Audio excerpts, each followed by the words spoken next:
Hi అండి, అందరికీ నమస్కారం. Welcome to our channel Panchami colours. ఈ వీడియోలో ఆంజనేయ స్వామి గుడిలో చెయ్యకూడని తప్పులు ఏమిటో వాటి గురించి తెలుసుకుందాము. ముందుగా నా ఛానల్ను చూస్తుంటే తప్పకుండా నా ఛానల్ను సబ్స్క్రైబ్ చేసుకోండి. వీడియోను చివరి వరకు చూడండి. హనుమంతుడు అపారమైన శక్తి కలిగి ఉంటాడు. ఆయన ఆశీర్వాదం మన కుటుంబం పైన ఉంటే మన కుటుంబం ఆయురారోగ్యాలతో సుఖ సంతోషాలతో వర్ధిల్లుతూ ఉంటుంది. మనము ఏదైనా దేవాలయానికి వెళ్ళినప్పుడు 3 ప్రదక్షిణలు చేసి గుడి లోపలికి వెళ్తాము. అయితే ఆంజనేయ స్వామి గుడికి వెళ్ళేవారు 3 ప్రదక్షిణలు కాకుండా 5 ప్రదక్షిణలు చెయ్యాలి. ప్రదక్షిణలు చేసేటప్పుడు హనుమాన్ నామస్మరణ చేస్తే చాలా మంచిది. అదేవిధంగా శ్రీరాముడి నామము ఎక్కడైతే ఉంటుందో అక్కడ హనుమంతుడు స్థిరంగా ఉంటాడని నమ్మకం. కాబట్టి శ్రీరామ నామాన్ని జపించాలి. మనలో చాలామంది ఆంజనేయ స్వామి విగ్రహాన్ని ముట్టుకొని పాదాలకు నమస్కారం చేస్తుంటాము, కానీ పొరపాటున చెయ్యకూడదు. ముఖ్యంగా మహిళలు ఆంజనేయ స్వామి విగ్రహాన్ని ముట్టుకోకూడదని వేద పండితులు సూచిస్తున్నారు.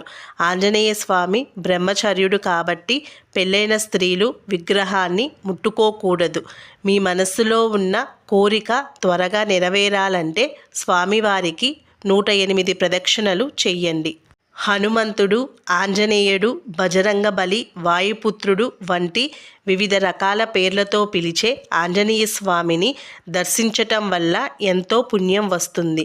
పొరపాటున కూడా స్వామివారి పాదాలను తాకుతూ నమస్కరించరాదు.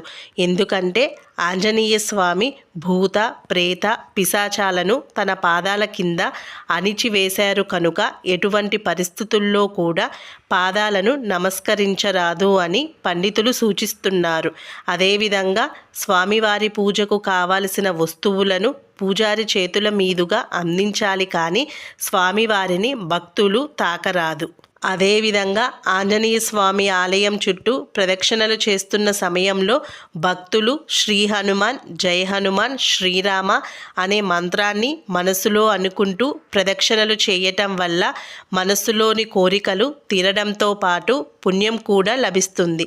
సకల రోగ, భూత, ప్రేత, పిశాచాల బాధలు తొలగించటంలో ఆంజనేయ స్వామి ముందుండి మన బాధలను తొలగిస్తాడు కనుక ఎటువంటి కష్టాల్లో ఉన్న ఆంజనేయ స్వామి చుట్టూ ప్రదక్షిణలు చేయటం వల్ల బాధల నుంచి విముక్తి పొందవచ్చు. కొందరు స్వామివారి ఆలయం చుట్టూ 108 ప్రదక్షిణలు చేస్తుంటారు.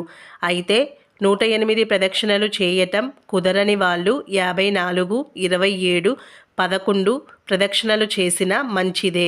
హనుమంతుడికి పంచ సంఖ్య ఇష్టం కాబట్టి 5 ప్రదక్షిణలు చేసినా సరిపోతుంది. మంగళవారం రోజున ఆంజనేయ స్వామికి సింధు అర్చన చేయించటం, అరటి పళ్ళు నివేదించటం చాలా మంచిది. శ్రీరాముని దీర్ఘాయువు కోసం హనుమంతుడు తన శరీరమంతా సింధూరాన్ని పూసుకున్నాడు.